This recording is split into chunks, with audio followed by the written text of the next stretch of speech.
Hey everybody, welcome back to our channel. Today we are going to go over part 3 of our melatonin series. So if you've been hanging with us and your brain hasn't melted yet, it is about to, okay? So we're gonna talk about how you can naturally increase your melatonin production.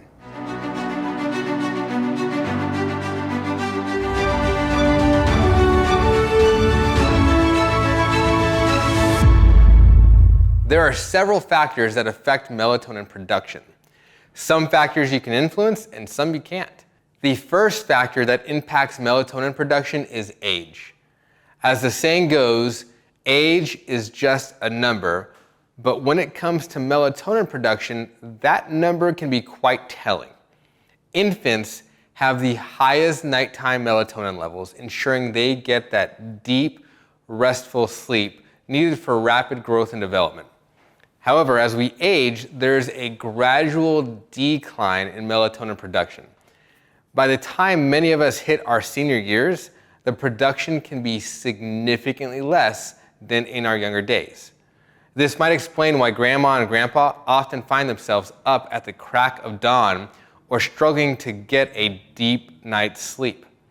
It's not just the early bird special calling them, it's also their internal melatonin clock winding down. The second most common factor that impacts melatonin levels is light exposure.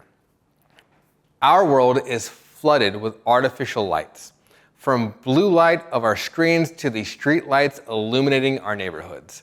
And while they've revolutionized our modern lifestyle, there are some drawbacks. Melatonin is highly sensitive to light exposure. The natural cue for its production is the onset of darkness.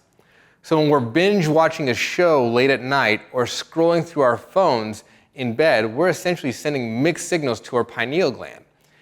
It's like telling a chef to start cooking, then intermittently switching off their oven. The third most common variable that impacts melatonin levels is our diet. What we eat can play a surprising role in melatonin production. Certain foods like eggs, fish, and nuts are rich in melatonin. While a sushi buffet won't replace a good night's sleep, incorporating fish into our diet might give our melatonin levels a gentle boost. On the other hand, caffeine found in coffee, tea, and many sodas can inhibit melatonin production. So that late night espresso, while delightful, might just be postponing our rendezvous with dreamland. The fourth most common variable that impacts melatonin levels are medications.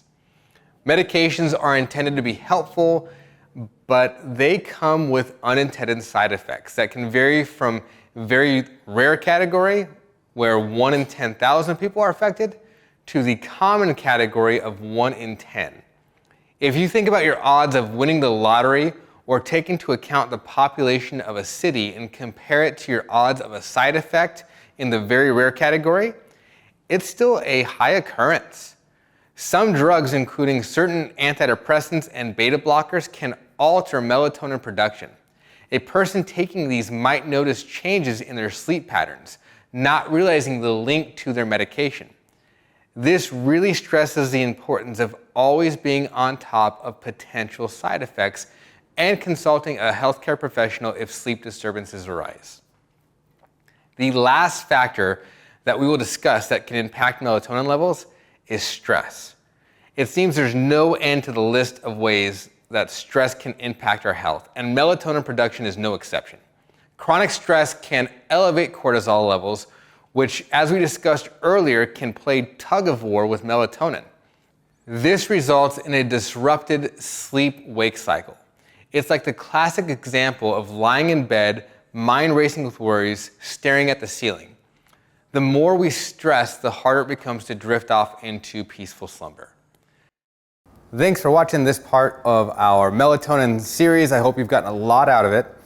Don't forget to like, subscribe, and share this video with anybody who needs it. And if you need more help with your sleep, we have multiple other videos for sleep, including 5 natural ways to improve your sleep health. And then we have a new daily habits coming out soon. So just pay attention for that one. Make sure you subscribe so you don't miss it.